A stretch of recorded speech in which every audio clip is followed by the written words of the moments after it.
आज मैं शासन आप रहे दोस्तों, आपका हमारा अपना रक्षी यूट्यूब पे चलते हैं दोस्तों। वीडियो अब अंकित सर की वीडियो, इस पर मकसद कहता हूँ कि ये इसको एज आ मैं अब मेंटोर भी मानता हूँ, टीचर भी मानता हूँ, क्योंकि इनसे मैंने काफ़ी कुछ सीखा, इल्म काफ़ी गेन किया। तो जब इस तरह के टीचर होंगे तो ज़रूर हर एक का दिल करता है पढ़ने का भी और नॉलेज लेने का भी। तो चलते हैं। Pakistan friend Azerbaijan asks India to help arms supply to Armenia. अच्छा जी, वीडियो शानदार होने वाली, काफ़ी ये जिस मुद्दे को टच करते हैं उसमें बड़े डीपली बताते हैं। तो दोस्तों देखते हैं आप, ये इसमें आई थिंक मुझे लगता है सारा बैकग्राउंड बताने वाला, क्योंकि वीडियो भी काफ़ी लेंथी। देखते हैं दोस्तों पहले वीडियो।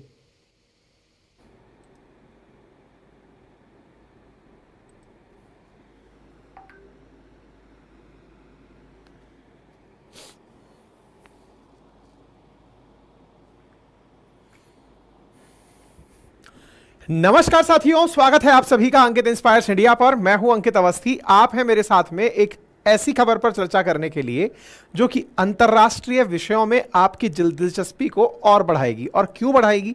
क्योंकि भारत और पाकिस्तान केवल क्रॉस बॉर्डर लड़ाई नहीं लड़ते हैं, या दुनिया की कोई भी दो ताकतें कहीं आमने सामने ही युद्ध नहीं लड़ती हैं, अपितु वो उसके अलावा भी जहां जहां मौका मिलता है अपनी वोट बैंक को सुधारने का प्रयास करती हैं। अंतर्राष्ट्रीय स्तर पर वोट का मतलब यह नहीं होता है कि अंतर्राष्ट्रीय चुनाव लड़े जाते हैं, बल्कि इसका सीधा अर्थ यह होता है कि भारत जियोपॉलिटिकली भी दुनिया को यह प्रूव करना चाहता है कि मैं पावरफुल हो गया हूं।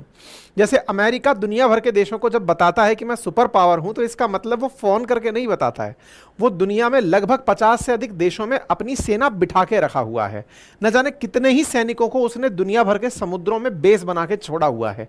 तब जाकर कोई भी देश अगर चूचापड़ करता है तो वो ले जाकर अपना जहाज टिका देता है कि देखिए अब हम आ गए हैं, अब आपको ज्यादा बोलने की जरूरत नहीं है। तब जाकर दुनिया के देश मानने लगते हैं कि हाँ हाँ आप पावरफुल हो गए हैं। इस पावर को पहचानने की हर किसी देश के अंदर ठनक होती है। इंडिया भी धीरे धीरे अब ग्लोबल पावर बनने की तरफ बढ़ रहा है। ऐसी स्थिति में भारत भी चाहता है कि उसका इंपैक्ट दुनिया में प्रेजेंटेबल तरीके से दिखाई देना शुरू हो, और उसी की एक बानगी है आज का यह सेशन। कहां से शुरू होता है, किसकी वजह से शुरू होता है, चर्चा करते हैं। अभी फिलहाल जो आप व्यक्ति देख रहे हैं, इनके नाम में इंटरेस्ट मत लीजिए, बस पद में इंटरेस्ट लीजिए। नाम जान भी लेंगे तो क्योंकि बहुत ज्यादा सुर्खियों में नहीं रहता है, इसलिए फिलहाल के लिए अवॉइड करिए। अजरबैजान के राष्ट्रपति हैं ये, जो आपको तस्वीर में दिख रहे हैं। अजरबैजान एक देश है। इन राष्ट्रपति को आप इसलिए जान लीजिए क्योंकि ये पाकिस्तान के बहुत करीबी मित्र हैं, यानी कि शहबाज शरीफ या पाकिस्तान में जो भी पीएम बनेगा उनके मित्र हैं ये, ठीक है। खबर क्यों चर्चा में आ रही है? क्योंकि इन प्रेसिडेंट ने भारत को किसी चीज के लिए अक्यूज किया है। किस चीज के लिए अक्यूज किया है? इनका कहना है कि आप आर्मेनिया के राष्ट्रपति का पक्ष लेते हैं। कैसे पक्ष लेते हैं? इनका कहना है कि इंडिया अपनी तरफ से आर्मेनिया को वेपन भेजता है। किस चीज के लिए वेपन भेजता है? इस बात को समझने के लिए एक कन्फ्लिक्ट है इन दो देशों का, जो आपको फिर से समझना होगा। अक्सर मैं अपने इन सेशंस में 6 महीने पहले भी शायद, या साल भर पहले भी मैंने कहीं इसको डील किया होगा। इस सेशन को फिर से डील करते हैं। इनका आरोप है कि आर्मेनिया अजरबैजान के बीच में एक क्षेत्र है जिसका नाम है नगोर्नी काराबाख क्षेत्र। बोले इस क्षेत्र में आप इंटरफेयर करते हैं। इंडिया के ऊपर आरोप लगाया है अजरबैजान ने कि आप लोग आर्मेनिया को वेपन देकर के नगोर्नी काराबाख क्षेत्र में डिस्टरबेंस क्रिएट करवा रहे हैं। चलिए ठीक है, इस विषय पर भी आएंगे। फिलहाल के लिए जब कोई देश हो तो उसके बारे में जानना जरूरी होता है कि ये देश कहां है, कहां मैप पर है, भारत इस देश को इतनी दूरी में बैठ करके क्यों वेपन भेज रहा है, भारत का क्या अजरबैजान से कोई शत्रुता है क्या, ये सारी बातें आज के सेशन में जाननी है। और जियोपॉलिटिक्स में इस विषय का कितना महत्व है और भारत ने ऐसा कितना हजार का वेपन भेज दिया, तो मैं पहले ही बता देता हूं, लगभग 6000 करोड़ के आसपास की डील बताई जा रही है इंडिया आर्मेनिया के बीच में। तो इसका मतलब ये इंटरेस्टिंग बात होने जा रही है जिसे आप आज चर्चा में लेने जा रहे हैं, ठीक है। आर्मेनिया जिसकी राजधानी येरेवन है, और यहां पर अजरबैजान जिसकी राजधानी बाकू है। कैस्पियन सागर से समुद्र पर टच करता है अजरबैजान। आर्मेनिया लैंडलॉक कंट्री है, इसका किसी समुद्र के साथ में संपर्क नहीं है। खैर फिलहाल के लिए आगे बढ़ें, लेकिन उससे पहले गुजारिश कर लेते हैं। गुजारिश ये कि आप में से 45% व्यूअर हमारे ऐसे हैं जो सेशन सुन रहे हैं लेकिन सब्सक्राइब नहीं कर रहे हैं। बार बार गुजारिश है आपसे कि चैनल पर बस एक बटन दबाना है सब्सक्राइब का।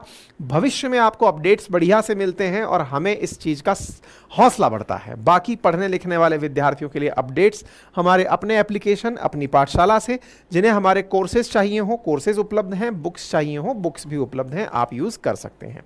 साथियों, अब वर्ल्ड मैप पर आते हैं। भारत का मैप अगर आप ध्यान से देखें, और अब तक मैप को पढ़ना भी लगभग सीख ही चुके होंगे क्योंकि लगभग मैं हर जगह आपको मैप में दिशाएं दिखा ही देता हूं।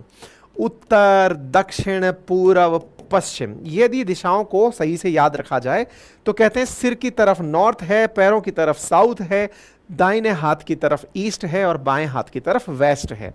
भारत के उत्तर पश्चिम की दिशा में अगर आप आगे बढ़ें तो आपको एक देश दिखाई पड़ता है जिसका नाम है अजरबैजान, और उस अजरबैजान से लगा हुआ एक देश है जिसका नाम है अर्मेनिया। अब इनको थोड़ा जूम कर लेते हैं। ये रहे अर्मेनिया और ये रहे अजरबैजान। बोले जूम करने से कुछ खास बात बनी नहीं, तो चलिए फिर से चलते हैं। इन दोनों देशों के आसपास लगे हुए देशों को समझते हैं, संभव है आप इनका महत्व समझ जाए।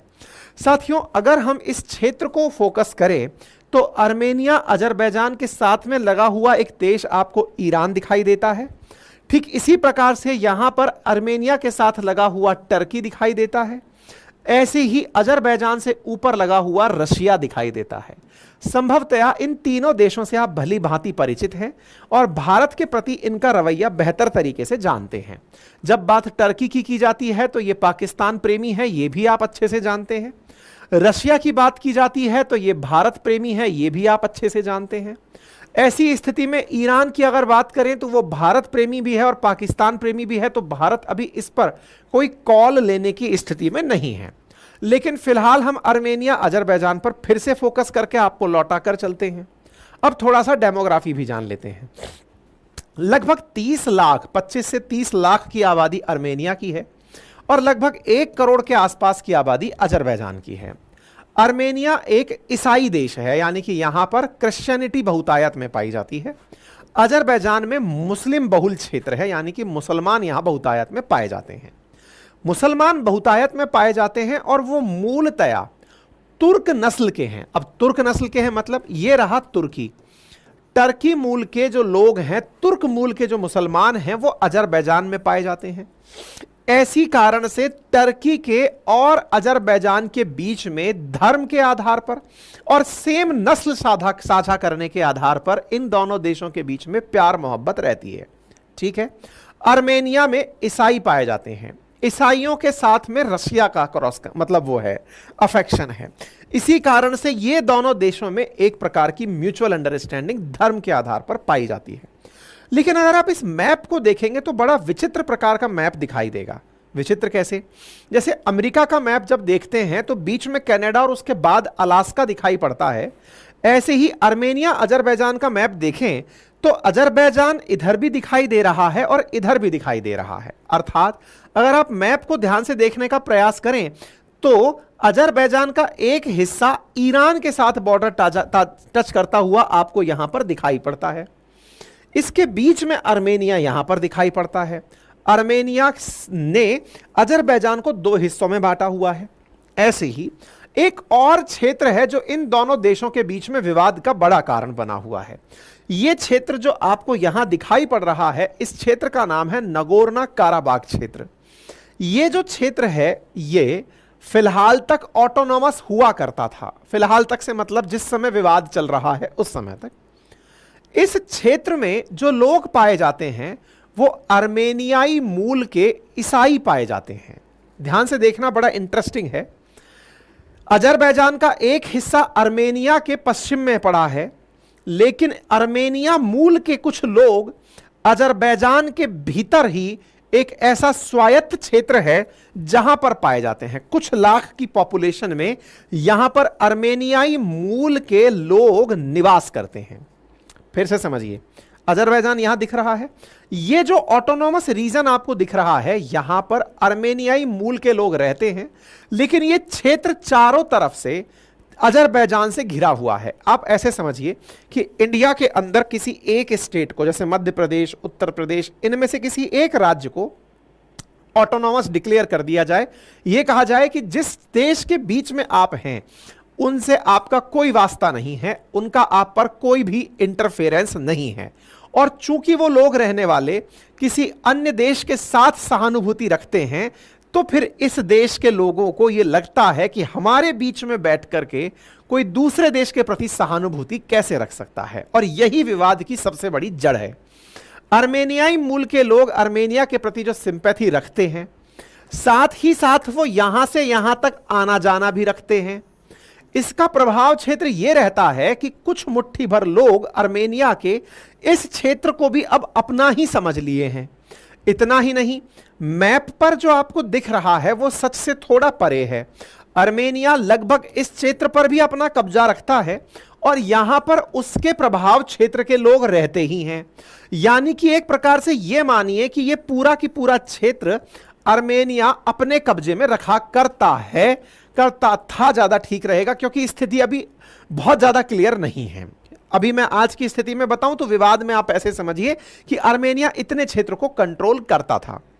इतने से कम लोग इतने बड़े क्षेत्र को चैलेंज देकर उसके क्षेत्र पर भी और एक स्वायत्त क्षेत्र पर भी कब्जा कर रहे हैं, तो भाई साहब विवाद तो होना ही था। विवाद हुआ भी, लेकिन इस विवाद की शुरुआत कैसे हुई फिलहाल के लिए आप वो समझ लीजिए। इसको समझने के लिए मैं आपको विश्व इतिहास के कुछ फैक्ट्स बताता हूं। साथियों, हमको 1914 से लेकर के 1918 के बीच में प्रथम विश्व युद्ध के बारे में जानकारी दी जाती है। प्रथम विश्व युद्ध के दौर में 1917 में रूस में एक क्रांति हुई जिसे बोल्शेविक क्रांति कहा जाता है। यह वो क्रांति थी जिसमें लेनिन के नेतृत्व में रूस के राजा को उखाड़ फेंका था। और रूस के अंदर इस दौर में, रूस बोले तो सोवियत रूस, सोवियत रूस में इस दौर में, कौन से दौर की बात हो रही है, 1917 में साम्यवाद आ गया था। यानी कि कम्युनिस्ट साम्यवाद लेनिनवाद के प्रभाव से आ गया था। 1917 में जारशाही को उखाड़ फेंकने की इस प्रक्रिया को बोल्शेविक क्रांति के नाम से जाना जाता है। बोल्शेविक क्रांति के बाद में, यानी 1917-18 के बाद में, यहां पर 4 साल तक लेनिन और उनके साथ के लोग शासन में रहे। 1922 के अराउंड यहां पर स्टालिन सत्ता में आ जाते हैं और स्टालिन यहां पर 1924 से लेकर जब तक मर नहीं गए तब तक यहां पर तानाशाह के रूप में शासन करते हैं। कहां पर? इस पूरे सोवियत रूस में। और अपने आप को साम्यवाद का, यानी कि उस प्रक्रिया का जिसके तहत यह कहा जाता है कि देश के संसाधनों पर गरीबों का हक है, यानी कि बहुतायत में जो लोग हैं उनका हक है।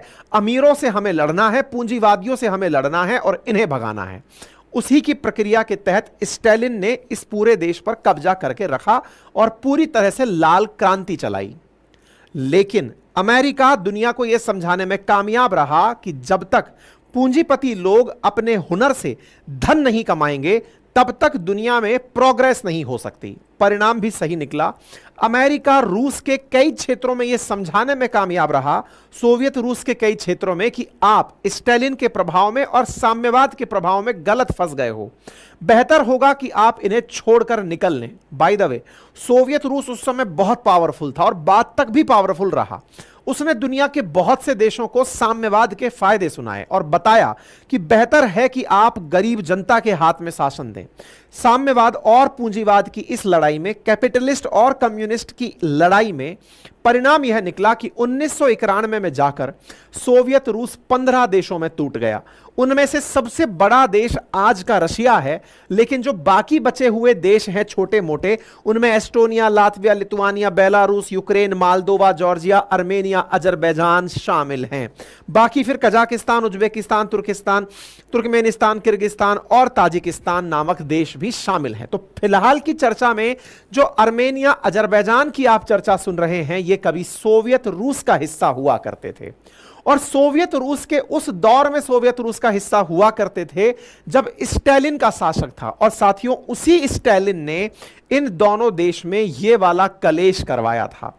स्टालिन ने ही आर्मेनिया और अजरबैजान का जब विभाजन किया था, उस समय नगोर्नी काराबाख क्षेत्र को, जो कि आर्मेनियाई मूल की बहुतायत में लोग थे, उन्हें अजरबैजान के बीच में पटक दिया था, यही सबसे गलत हरकत स्टालिन ने की थी, जो आज तक विवाद का कारण है। और इस विषय को लेकर के बहुत से लोग आज तक लिखते हैं कि यह उसकी चाल थी ताकि इन दो देशों के बीच में विवाद बना रहे हमेशा के लिए। खैर, आगे बढ़ते हैं, फिर सिलसिलेवार तरीके से आगे चलेंगे, मैं फिर एकदम कंक्लूजन पर पहुंच जाता हूं। तो यहां पर दोनों देशों के बारे में थोड़ी बहुत जानकारी मैंने दी है। 1918 के बारे में मैंने जानकारी दी। 1918 के अंदर बोल्शेविक क्रांति हुई। जब बोल्शेविक क्रांति हुई रशिया की, उस समय आर्मेनिया, अजरबैजान और जॉर्जिया एक साथ हुआ करते थे। तीनों एक ही साथ ट्रांस कॉकेशस का हिस्सा हुआ करते थे। 1920 में यूएसएसआर ने इन्हें अपने साथ शामिल कर लिया और दोनों देशों के बीच सरहद खींचकर कहा कि मैं तुम पर राज करूंगा, लेकिन तुम लोग अपनी अपनी आइडेंटिटी रख सकते हो। यानी आर्मेनिया, अजरबैजान को एक राज्य की तरह इस तरह से बांट दिया गया, लेकिन इन पर सोवियत रूस ने अपना कब्जा 1923 में, जो आज का आपको नक्शा दिखाई देता है, ये 1923 से चला आ रहा है। ठीक है साहब? अच्छा, फिर इस तरह से जो आज की वर्तमान स्थिति जिस पर मैंने प्रकाश डाला वो क्या था कि आर्मेनिया ने इन क्षेत्रों पर भी लगभग अपना कब्जा किया हुआ है।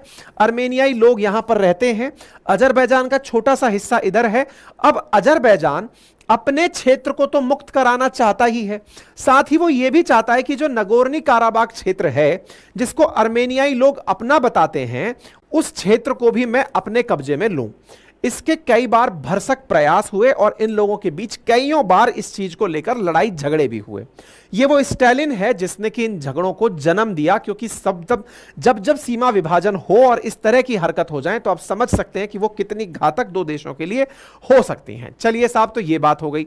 नगोर्नी काराबाख के बारे में मैंने आप लोगों को यहां तक सारी बातें बता दी।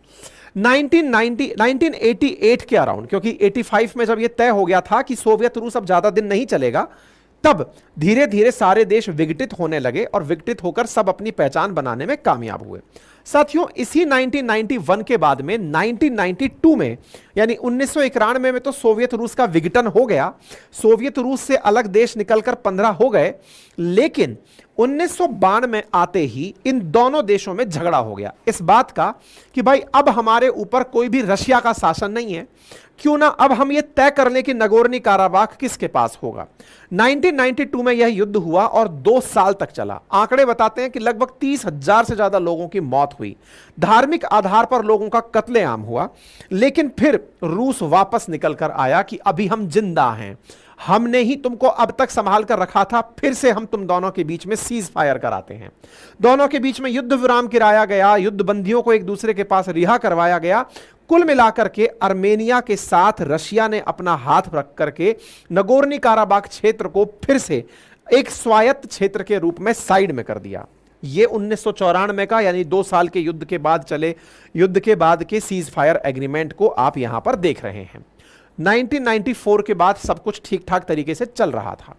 फिर से 2016 में यहां पर फिर से झगड़े होने लगते हैं, सेना और सिविलियंस के बीच में झगड़े होने लगते हैं, क्योंकि अजरबैजान कहता है कि जब मेरे क्षेत्र में है तो मेरा होगा, आर्मेनिया कहता है कि वहां पर रहने वाले लोग मेरी मूल के हैं तो वो मेरा होगा। 2016 में यहां पर एक बार फिर झगड़ा होता है, लगभग 350 ट्रूप्स यहां पर लगभग दोनों तरफ से मारे जाते हैं। 2020 में फिर से यहां पर संकट होता है, लगभग 17 यहां पर सैनिक मारे जाते हैं। 2021-22 के अंदर अजरबैजानी ट्रूप्स ने आर्मेनियन टेरिटरी में एंट्री कर दी कि तुम भाई इस तरह से मानोगे नहीं। सितंबर 2022 में आर्मेनिया अजरबैजान के बीच में घमासान संघर्ष मचता है। अब आप सोचिए कि 2020 में जब दोनों देशों के बीच में क्लैशेस हुए तो इन क्लैशेस में ही लगभग 6500 से ज्यादा लोगों के मारे जाने की खबर आई। दोनों के बीच में जब मारे जाने की खबर आई तो 2020 के युद्ध विराम में, जैसे 1994 में भी युद्ध रूस ने रुकवाया था, ऐसे ही इस बार भी नवंबर 2020 में युद्ध रूस ने इस युद्ध को रुकवाया और दोनों ने शांति समझौता कर लिया कि ठीक है, जो जहां है वो वहां रहेगा। जितना एंट्री इस समय अजरबैजान कर चुका था उसने अजरबैजान ने अपने पास उस क्षेत्र को कर लिया। लेकिन इससे अजरबैजान की जनता में एक विश्वास आ गया कि हम अपने ही देश के भीतर एक हिस्से पर आसानी से कब्जा कर सकते हैं। तो अजरबैजान में इस बात का मूवमेंट छिड़ गया कि हम यही क्यों रुक गए, रशिया ने हमें बीच में ही क्यों रोक दिया, हमें पूरे क्षेत्र पर कब्जा करना चाहिए था। तो अजरबैजान और आर्मेनिया के बीच में जो एग्रीमेंट हुआ वो ज्यादा दिन तक नहीं चला। हालांकि रशिया ने अपनी तरफ से पीस कीपिंग फोर्सेस इस क्षेत्र में भेजकर शांति स्थापित करवाने का प्रयास तो किया, लेकिन यह बहुत दिन तक नहीं टिका। साथियों, इसी बीच में कुछ घटनाक्रम और भी हुए हैं। कुछ घटनाक्रम क्या हुए, जब 1992 में आर्मेनिया अजरबैजान का युद्ध हुआ था, उस समय टर्की ने अजरबैजान के प्रति अपनी सहानुभूति दिखाते हुए आर्मेनिया के साथ अपने बॉर्डर्स को क्लोज कर दिया था कि आर्मेनिया वालों, तुम तो वैसे ही लैंडलॉक हो, अब तुमको हम कुछ भी नहीं देंगे क्योंकि तुमने तुर्क मूल के लोगों के साथ लड़ाई लड़ ली है अजरबैजान में। यानी तुर्की ने इतना तक कह दिया कि हम दो देश भले ही हो लेकिन हम इसे एक ही राष्ट्र मानेंगे, दो जिस्म एक जान की तरह से अजरबैजान और टर्की हैं। हालांकि इतना होने के बावजूद आर्मेनिया इन दोनों देशों के बीच में विजित रहा और अपने आप को सही तरीके से प्रूव करता रहा। और इसके पीछे का बड़ा कारण यह भी था कि आर्मेनिया के पास रूस का साथ था।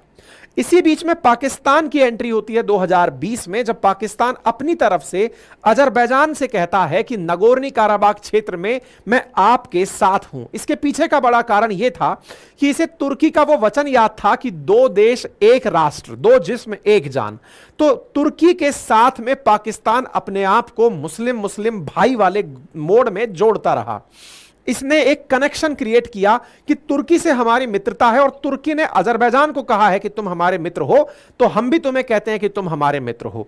ऐसी स्थिति में पाकिस्तान के द्वारा दिखाई गई है मित्रता, एक परमाणु शक्ति संपन्न राष्ट्र अगर अजरबैजान से कह रहा है कि तुम हमारे मित्र हो, तो ऐसी स्थिति में अजरबैजान को लगा कि यार हमें बढ़िया कंधा मिल गया है।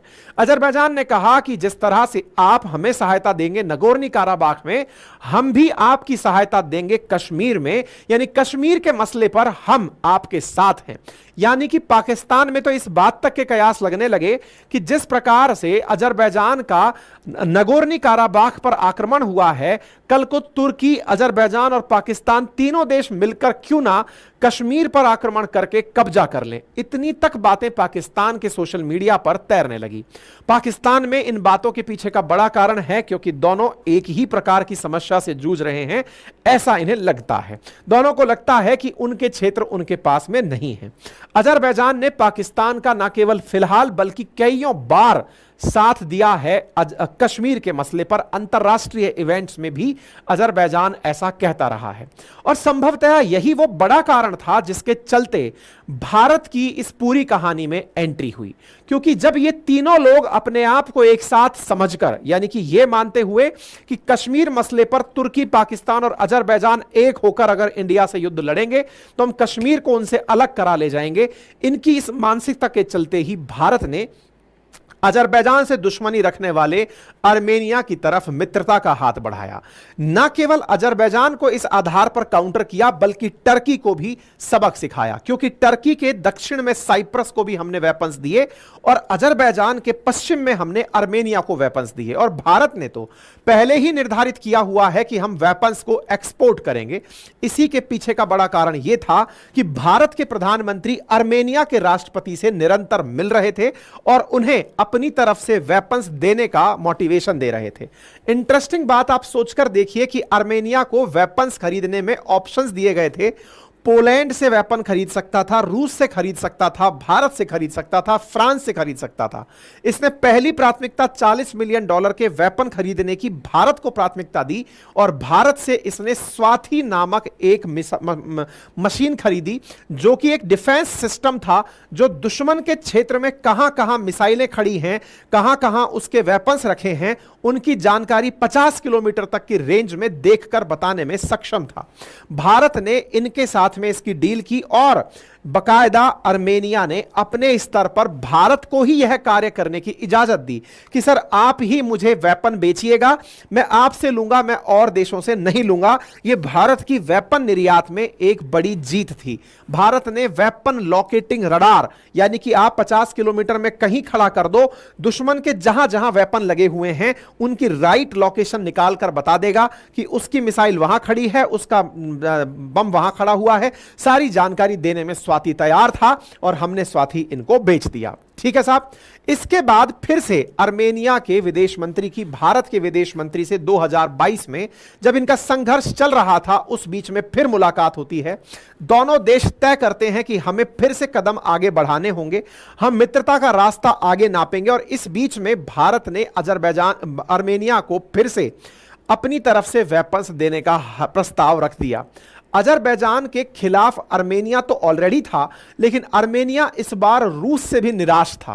रूस से निराश इसलिए था क्योंकि इस बार रूसी प्रभाव क्षेत्र ने आर्मेनिया की इज्जत नहीं बचाई, क्योंकि नगोर्नी काराबाख क्षेत्र में जो 2022 के बाद अजरबैजान ने क्षेत्र पर कब्जा किया, उससे आर्मेनिया थोड़ा सा आहत था। इसलिए वो वापस से इंडियन मेड वेपन खरीदने निकल पड़ा और उसे यह जानकारी पता चली अजरबैजान को कि यह वेपन इंडिया ने वाया ईरान आर्मेनिया तक पहुंचाए थे। इस बार भारत ने इसे पिनाका रॉकेट लॉन्चर भी पकड़ा दिया था, जो 44 सेकंड में 22 मिसाइल दागने की क्षमता रखता था। भारत ने अपनी तरफ से इन्हें साफ किया कि हम आपके साथ बढ़कर के और अपने वेपन्स की क्षमता बढ़ाएंगे। इंडिया अपना एयर डिफेंस सिस्टम भी आर्मेनिया को देगा। ऐसे हमारे इनके साथ में एग्रीमेंट कर दिए गए। इसी के चलते हुए अजरबैजान ने भारत से कहा है कि आप अपने आर्म्स की सप्लाई आर्मेनिया के साथ बंद रखिए, क्योंकि यह हमारा नेशनल सिक्योरिटी कंसर्न है। साथियों, संभवतया इसी को ही टिट फॉर टैट कहा जाता है, जैसे को तैसा कहा जाता है। अजरबैजान जब भारत के आंतरिक मसलों पर मुंह उठाकर बोलता है कि आप कश्मीर के मसले पर पाकिस्तान के साथ खड़े हैं, तो भारत ने इसके दुश्मन को वेपन पकड़ाकर, और ना केवल वेपन पकड़ाकर, चैरिटी नहीं की है कि जैसे यूक्रेन के साथ दुनिया के देश चैरिटी कर रहे हैं, नहीं, वेपन बेचने का काम किया है। हथियार बेचकर पैसे भी कमाए हैं। इसका मतलब यह है कि अगर जियोपॉलिटिक्स में आप सोचते हैं कि आप बहुत बड़े हैं, आपको लगता है कि हम ऐसा करके पाकिस्तान के मसले पर लीड ले जाएंगे, उनके साथ में बहुत अच्छी अच्छी गुडीज में रह जाएंगे, ऐसा नहीं हो सकता। भारत ने उनको उसी की भाषा में समझाया है। फिलहाल के लिए आर्मेनिया के साथ तो भारत तेजी से आगे बढ़ ही रहा है, और भारत का यह स्टैंड अजरबैजान को भी समझ में आ रहा होगा कि हम उन्हें वेपन क्यों दे रहे हैं। हालांकि भारत अपने स्तर पर कभी भी अजरबैजान को अपना दुश्मन नहीं बताता, बड़ा ही सॉफ्ट तरीके से अपनी बात रखता है। भारत कहता है जी कोई बात नहीं, आप तो खुलेआम सजेशन देते हैं, हम तो व्यापार कर रहे हैं जी।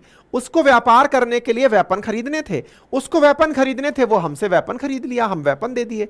हमने कोई सहायता नहीं की है, हम वेपन बेचे हैं। सहायता करते तो बात दूसरी होती। उम्मीद है कि आप इस बात को समझ रहे हो। भारत से जब पूछा जाता है तो भारत कहता है हमारे तो बहुत अच्छे रिश्ते हैं अजरबैजान के साथ, आर्मेनिया के साथ भी बहुत अच्छे रिश्ते हैं, हम प्रॉपर तरीके से कनेक्शन में हैं। इवन इतना हुआ कि भारत ने जब स्वाति दिया, अपनी तरफ से पिनाका दिया, तो अजरबैजान ने भारत के एनवॉय को बुलाकर अपनी तरफ से गुस्सा व्यक्त किया कि आप ये क्या कर रहे हैं। भारत ने कहा व्यापार कर रहे हैं, हम तो केवल वेपन बेच रहे हैं, बाकी आप इस। तो ये दोस्तों वीडियो खत्म। वही जो वीडियो के शुरू में मैंने बोला था कि ये वीडियो बड़ी डिटेल के साथ बनाते हैं, एक एक चीज़ क्लियर करने की कोशिश करते हैं, काफ़ी हद तक कर भी देते हैं। अब इन्होंने ये जो पूरे का पूरा मुद्दा है, कहाँ स्टालिन से कहाँ मतलब हर चीज़ के ये मुद्दा खड़ा कैसे हुआ, ये कैसे दो मुल्क वजूद में आए, ये उन्होंने एक हर चीज़ एक एक चीज़ क्लियर कर दी। तो उसने ये सारा ब्लेम दिया है कि ये जो आज इनके अंदर जंग चल रही है, ये आपस में मतलब गुत्थम गुत्था है ना, आर्मेनिया और अजरबैजान, इसकी सारी चाल थी स्टालिन की। अब जारी बात है, जब वो नाम को नोगोरिकोन का इस तरह का नाम ले रहे थे, क्या नाम, या नाम भी बड़ा मुश्किल था, जिस एरिया के लिए ये सारा कुछ हो रहा है, और वो पता था स्टालिन को कि ये आर्मेनिया से ज़्यादा मोहब्बत रखते हैं, क्लोजनेस रखते हैं, तो जानबूझकर इस तरह किया, जिस तरह यूके ने किया था पाकिस्तान इंडिया के साथ। किधर हमारा ईस्ट पाकिस्तान था, क्यों फिर वेस्ट पाकिस्तान चेक करें। तो इस तरह का जब भी ये तकसीम देखी, मैंने बड़ों की गलती देखी है, जिससे इन कंट्री के दरमियान क्लैशेस चलते रहते हैं, और आज तक चल रहे हैं। इंडिया पाकिस्तान में आज तक क्लैशेस चल रहे हैं। ये देखें आर्मेनिया अजरबैजान में क्लैशेस, स्टालिन ने गलत चाल चली, गलत किया उनके साथ। ठीक है, आप एक साइड से दे दें, आप इस तरीके से इजराइल फ़लस्तीन भी है। आप वेस्ट बैंक की बात करें तो वेस्ट बैंक के अंदर भी इजराइल की कॉलोनीज हैं। तो एक घर, 4 घर अगर फ़लस्तीनी को 5वां घर उसमें, एक मिसाल ले लें, उसमें है इजराइलियों को, ये तकसीम हुई है वेस्ट बैंक के भी। इस तरीके से पूरी दुनिया तकसीम है। तो ये कहाँ फिर सुकून रहना दुनिया में, ये बड़े लोगों की मैं कहता हूँ चालें थी। अच्छा ये गलत था, ये जुल्म हुआ है, ये इन दोनों कंट्री के साथ मैं कहता हूँ जुल्म हुआ है। अच्छा आज़रबाईजान के ज़ाहिर बात तुर्क थे, वो जिस तरह अंकित भाई ने बताया, सर भी कहूँगा उनको कि ये तुर्क थे, तुर्की ने उनको सपोर्ट कर दिया और तुर्की और आज़रबाईजान मिलकर दोनों स्टेटमेंट देते थे पाकिस्तान के साथ। ज़ाहिर बात तुर्की पाकिस्तान के दोस्त अगर उनकी वजह से वो आज़रबाईजान भी दोस्त बन गया, तो दोनों स्टेटमेंट देते थे कि हम तीनों मिलकर इंडिया से PO के लेंगे, भूल के भी नहीं ले सकते बेचारे। मैं कहता सोच भी नहीं सकते। ये मैंने भी स्टेटमेंट सुनी थी कि तुर्की पाकिस्तान मिलकर ना इंडिया के, मतलब तुर्की ये भी सुना था बकायदा कि तुर्की जो अपनी कुछ गार्ड्स आर्म्स है ना, जो मतलब कि आर्मी में नहीं है लेकिन वैसे कोई सेफ्टी गार्ड इस तरह कोई हैं उनके, जो वो उतारने जा रहा है कश्मीर के अंदर, लेकिन किया कुछ भी नहीं, सिर्फ बातें की, हुआ कुछ भी नहीं ना। और ये ले सकते हैं अगर ये, तो फिर इसका जारी बात है जब आज़रबाईजान ने भी पाकिस्तान को सपोर्ट किया PO के पर, और इजराइल अपना तुर्की ने भी किया, तो इंडिया ने कहा दुश्मन का दुश्मन दोस्त होता है, तो इंडिया ने जारी बात फिर आर्मीनियों को सपोर्ट करना था। आर्मीनियों को पिनाका दिया, स्वाति दिया। मैं तो पिनाका और स्वाति से हैरान हो गया जो उनका सिस्टम है। पिनाका जिसमें वो बता रहे थे कि 44 सेकंड में 22 मिसाइल दाग सकता है, 44 सेकंड में 22 मिसाइल दाग सकता है। और पिनाका की वाकई पूरी दुनिया में बड़ी धूम है। पिनाका इंडिया का बहुत बड़ा शानदार एक सिस्टम। और जो स्वाति है मैं उससे भी हैरान हो गया। वो अंकित बता रहे थे कि 50 किलोमीटर के अंदर कोई भी चीज़ है, स्पेशली जो मिसाइल है या कोई सिस्टम लगा है किसी सामने वाली कंट्री का, दुश्मन कंट्री का, तो वो पता चल जाता है इधर सिस्टम लगा है, इधर मिसाइल लगे हुए हैं। तो ये इंडियन दिए हैं ना। इंडिया भी अब वो काम कर रहा है जो सुपर पावर कर रही है, यानी कि अमेरिका कर रहा है। अमेरिका स्पोर्ट यानी कि सीधा सीधा ये है कि मतलब कि यूएस से कर दुनिया में फसाद बर्पा करता है, और इंडिया भी यही काम कर रहा है। जैसे यूएस यार सुपर पावर के, मैं समझ गया, मैं समझ के बात कर रहा हूं। नहीं तुम्हें समझ नहीं आई। इंडिया ये चाहता है उसने पहले ये खुद बोला, आर्मीनिया ने, आज़रबाईजान ने PO के पर बोला, नहीं तो पहले इतना इंडिया इसमें इन्वॉल्व नहीं था। खुद ही आगे टांग अड़ाई ना उसने इधर। इंडिया को फिर रिस्पॉन्स तो देना था। यानी कि ये दोनों कंट्री जिस तरह अंकित भाई साहब ने बताया कि ना सिर्फ अपनी कंट्री के बॉर्डर्स पर लड़ते हैं, ये बॉर्डर से बाहर निकल कर भी खेल रहे हैं। आज़रबाईजान को इंडिया पाकिस्तान सपोर्ट कर रहा है और आर्मीनिया को इंडिया सपोर्ट करना। इंडिया ने बाद में किया, पहले इन्होंने किया है। पहले पाकिस्तान ने बातें की, फिर तुर्की की वजह से आज़रबाईजान पाकिस्तान के साथ मिल गया। और कहाँ 25 लाख, कहाँ 1 करोड़ की आबादी, फिर भी नहीं हार रहा। और आर्मीनिया यार देखें 4 गुना कम है उनसे। उनकी देखें कि अच्छा क्लियर देखा जाए तो वो जमीन जो टुकड़ा है वो अजरबैजान का है, ना कि आर्मीनिया का। यार देखिए कि दरमियान में जब उसने गलत कर दिया है, इस साइड पे जो टुकड़ा है या जो इस साइड पे है वो है तो अजरबैजान का, लेकिन कब्जा जो है वो उनका ही है, आर्मीनिया का। तो फिर बांग्लादेश कैसे हो गया था पाकिस्तान का? तो वो तो तकसीम किया था ना। तो ये भी तकसीम ही हुई है। स्टॉलिन के बुक पर सुन तो लिया था, तकसीम की बात वो तो उनका है ईसा, लेकिन दरमियान में है ना, जिस तरह इंडिया था दरमियान में पाकिस्तान, बांग्लादेश और इधर पाकिस्तान के दरमियान है, इसी तरह वो ही है आर्मीनिया है। इस साइड पे भी जो है वो अजरबैजान है और दूसरी साइड पे भी, और जो वो अपने क्लेम करते हैं कि ये हमारा है, और इसी वजह से उनकी वॉर होती है। एक और चीज मैं देखी, आपने शायद नोट की नहीं की रहमतुल्लाह, अब इंडिया ने अपनी पॉलिसी चेंज की है। इंडिया ने अपनी पॉलिसीज चेंज की। पॉलिसी ये चेंज की, पहले तो उनकी ये चीज़ ज़रूर है कि वो कहते हैं हम किसी पर खुद अटैक नहीं करेंगे। हाँ हम पे कोई मुसल्लत करेगा जंग तो हम उसको डिफेंड भी करेंगे।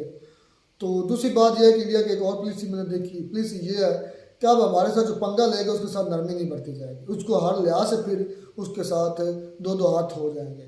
तो हुआ अब आज़रबाईजान के साथ भी यही हुआ। आज़रबाईजान ने इंडिया, ना आज़रबाईजान का इधर कोई मामला था, ना आज़रबाईजान की इधर कोई ज़मीन थी, ना आज़रबाईजान की इधर कोई इस किस्म की फजूल में पंगा ले लिया इंडिया से, और अब भूते पिनाका दे रहा है, स्वाति दे रहा है।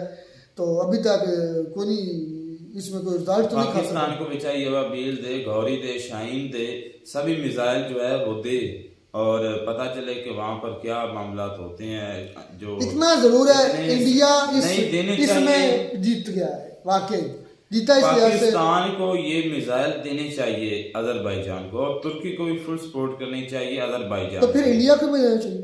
तो वो तो पहले ही कर रहा है। इंडिया ने पहले वो नहीं तो किया, भाई कर पहले रहा है। पाकिस्तान ने और अजरबैजान में। पहले आपने वीडियो शायद गौर से नहीं नहीं देखी। मैंने गौर से नहीं देखी, बिल्कुल गौर से नहीं देखी। इतनी गौर से देखी है कि इंडिया जो है ना अब अपनी मनमानियां करने लगा पड़ा है। तो जो करे, तो आजाद मुल्क है ना, आजाद मुल्क है। तो आप ना उनको छेड़ता हिलाता है, वो ना आपको छेड़ता कौन हिलाता सा है। उसने जाके यूएन में स्पीच की है अजरबैजान ने? अजरबैजान ने पाकिस्तान के हक में पीओ के खिलाफ उनके पीएम ने बकरा बयान दिए हैं, गौर से देखना। फिर तुर्की ने तो भाई उसने कौन सा हमला कर दिया था? तो इंडिया ने कौन सा हमला कर दिया है? इंडिया ने कौन सा हमला कर दिया? वो है हमला, नहीं तो और क्या है? जो सारे उनको मिसाइल वगैरह जो सारा डिफेंस सिस्टम जो हमला नहीं दे किया। रहे हैं, आर्मीनियन भाई हमले ही कहते हैं दूसरे लफ्जों में। अजरबैजान ने भी पाकिस्तान के लिए कहा कि हम क्या करेंगे, पीओ को लेने आज ले लें। पीओ सॉरी, इंडिया के पास जो कश्मीर है उस पर हम घुसेंगे, मारेंगे, इंडियन ऑक्युपाइड कश्मीर आई ओके। हाँ, तो ये फिर करता नहीं है। तो पहले उसने भाई छेड़ा है, आप समझ नहीं पा रहे हैं। इंडिया ने तो उनको पहले कुछ नहीं कहा। हिस्ट्री चेक कर लो, हिस्ट्री चेक कर दो। फिर तुर्की का नकेल डालने के लिए साइप्रस को, मतलब साइप्रस को पावरफुल किया। तो जो उनके साथ पंगा कर रहा, हालांकि उसके बावजूद भी इंडिया ने, जब तुर्की के अंदर जल्जला आया था 45,000 लोग मारे गए थे, उस वक्त भी इंडिया ने तुर्की को सपोर्ट किया था। नंबर बनाता है, ये सारी सियासत है और सियासत में सब कुछ जायज है। ये सियासत है तो तुर्की की हेल्प करना अच्छी बात, अगर हेल्प करें वैसे कर, लेकिन सारी पॉलिटिक्स खेलता है भाई इंडिया। हर कंट्री खेलती है, इंडिया नहीं सभी कंट्री खेलती हैं। जो तुर्की में भेजी मदद और फलस्तीन में भेजी, ये सारी ये पॉलिटिक्स है। अच्छा, आपने जो मदद भेजी तुर्की में, एक मिनट, आपने जो तुर्की में मदद भेजी है वो क्या है? तुर्की में वो तुम्हारा मुस्लिम ब्रदर की कंट्री है। अच्छा, तुम भेजो तो मुस्लिम ममालिक, इंडिया भेजे तो वो पॉलिटिक्स। क्या दोगले हो यार, क्या तुम एंकर बनोगे? तो पाकिस्तान क्या तुम आगे बड़े होकर बनोगे यार? ये तुम्हारी सोच है, एक ही मुद्दे पर दो बातें। मैं तुम्हें बता तो रहा हूँ कि वो हमारा मुस्लिम कंट्री तो और शुरू से पाकिस्तान और चाहे जो तुर्की है वो एक दूसरे के साथ दूसरों के हक में स्पीच देते हैं। और इंडिया, आपको पता है कि जो तुर्की है वो इंडियन ऑक्युपाइड कश्मीर, जो जम्मू कश्मीर है, जम्मू कश्मीर के ऊपर यूएन में वही काम अगर इंडिया करे तो वो जनाब इंडिया कहना चाहता है कि हम आपने हमारे खिलाफ बोलते हैं, लेकिन हम भी इतने दरिया दिल हैं कि आप फिर भी मदद कर रहे हैं। सही किया, ये इंसानियत को क्या हो गया? पॉलिटिक्स आपने क्यों? अच्छा, आपने जो मदद भेजी वो भी पॉलिटिक्स है। मैं तो कह रहा हूँ मुस्लिम कंट्री, तो मुस्लिम के अलावा जो जिन कंट्री को तुमने सपोर्ट किया वो भी मुस्लिम है। और किसको किया है? तुम्हारा चैनल के साथ ताल्लुकात नहीं है, चैनल लेन देन नहीं करता, पाकिस्तान नहीं देता लेन देन और है। इसको सपोर्ट की कभी इंडिया की चैनल की पाकिस्तान ने कभी भी नहीं की। जाओ हिस्ट्री में पीछे जाओ, पाकिस्तान ने सपोर्ट की। क्या उसमें पॉलिटिक्स नहीं थी? क्या लज्जा है यार, खुदा का वास्ता, मुझे गुस्सा नहीं लाया। तुम जेलो तो जेलों से भी आगे बात। इंडिया करे तो पॉलिटिक्स है। चाइना को एक्सेप्ट किया था जिस तरह ईरान ने सबसे पहले। अच्छा, तुर्की से क्या मफाद फिर मिला इंडिया को जो सपोर्ट की? इंडिया को हाँ, जो इंडिया ने सपोर्ट की है जल्जले का, फिर क्या उसकी पॉलिटिक्स में बढ़तरी आई है, बेहतर हुई है? उनके दिल में ये बात डालना चाहते हैं कि आप हमारे खिलाफ बोलते थे, लेकिन फिर भी हम आपकी मदद की है। इंडिया ने तो पाकिस्तान को भी हेल्प आउट की है, इस पर फिर क्या कहोगे? तो मैंने यार तुम्हें एक अच्छा, इंडिया करे तो पॉलिटिक्स, तुम करो तो वो मुस्लिम कंट्री वाह दोगले यार, कमाल करते हो। तुम्हारी मिलते हैं नई वीडियो में, नाटक साथ, तब तक गॉड ब्लेस यू।